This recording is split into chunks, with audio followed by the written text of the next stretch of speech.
good idea. Then the next country can get up and offer the same idea. Then the next country after that. For example, India can get up and say, hello, this is a climate change conference. We'd like to propose a program focused on carpooling and building more energy efficient cars. India sits down. Great idea.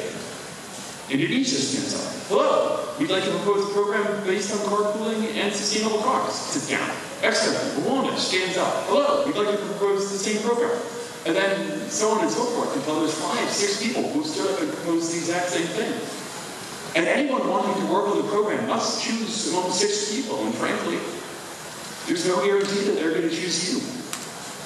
So while good ideas are essential to any model United Nations program, they aren't necessarily what will differentiate you. What will make you stand out? What will make you the only person people want to work with?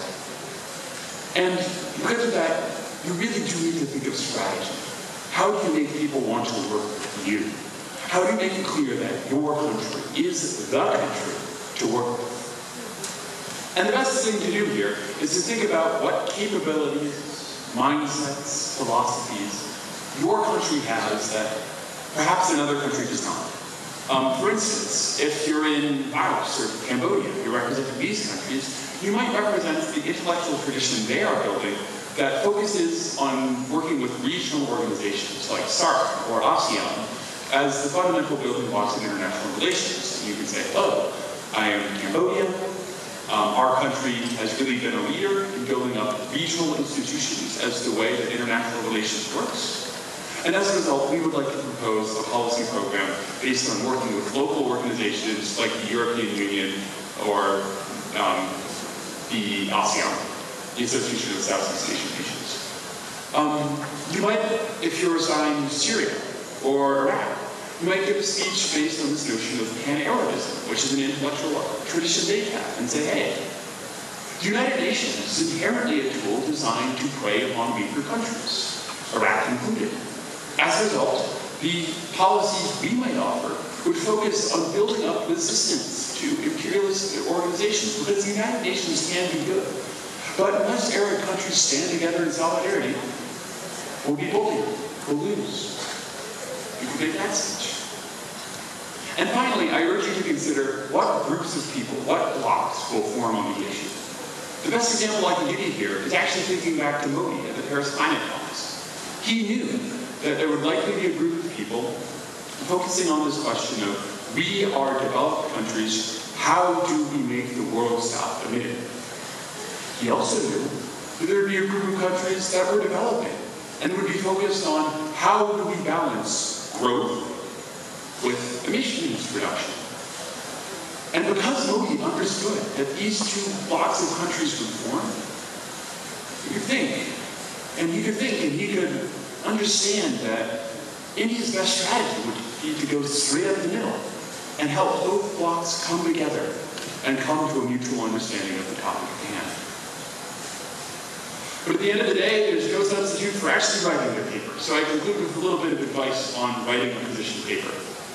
Many delegates do not spend enough time doing this. As a result, when their delegates get up and need to address the committee, they don't really know what to say. They don't have anything to talk about, and frankly, no one pays attention to them because what they're saying isn't interesting. A position paper is the best opportunity you have to make sure your first speech, your introduction of yourself, is as good as it can possibly be. So, in every background guide, there's a section called the QA/RA, or a question or resolution must answer. When you're writing your position paper, make sure you address those questions. They're in there for a reason. You can reference whatever assets you might have that distinguish you, but I think the most important thing is to maintain a strong thesis throughout. My country is participating. So what? India's position is participating in the Paris Climate Talks. So what? Well, quoting JIRS-4, India is uniquely positioned to bring people together from both the developed and developing world, and India has this democratic tradition that is so important to bringing people together and helping the population of the world, not just the world's leaders, work together and implement a solution on climate change. Okay, with that, I'd like to briefly take another opportunity to do an interactive exercise so we understand what Model UN is really all about. Let's pretend we are Mexico. Mexico on the Social, Cultural, and Humanitarian Committee discussing the topic of the preservation of cultural heritage. Essentially, the problem before us is simple. ISIS, right now, is entering museums, taking hammers, and destroying artifacts that are central to humanity's understanding of its own history, its own development, and its own self. You can go online and see videos of ISIS members running through museums, snatching things left and right. It is a unique assault on the world's cultural heritage. We are Mexico. We need to decide what we do about it. And because of that, Mexico must decide answers to 3 questions. 1, does Mexico want to fund efforts to save these artifacts? 2, does Mexico want to say, okay, if an artifact is to be protected, do we protect it in a Syrian museum, or do we protect it in a British museum? If you protect it in a British museum, like many artifacts currently are, it's that much safer. But the British really do have a tradition of taking artifacts and not giving them back, right? If you go to the British Museum in London, you'll see a whole room filled with Egyptian artifacts. Go into another room, see a whole room of Greek artifacts. But then you look online and you see both Greece and Egypt are suing the British, wanting these artifacts back, and the British say no. So Mexico needs to decide their position on this question as well.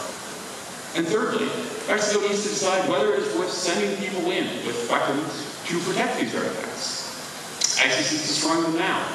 We only have 1 shot to protect them. Does Mexico take it?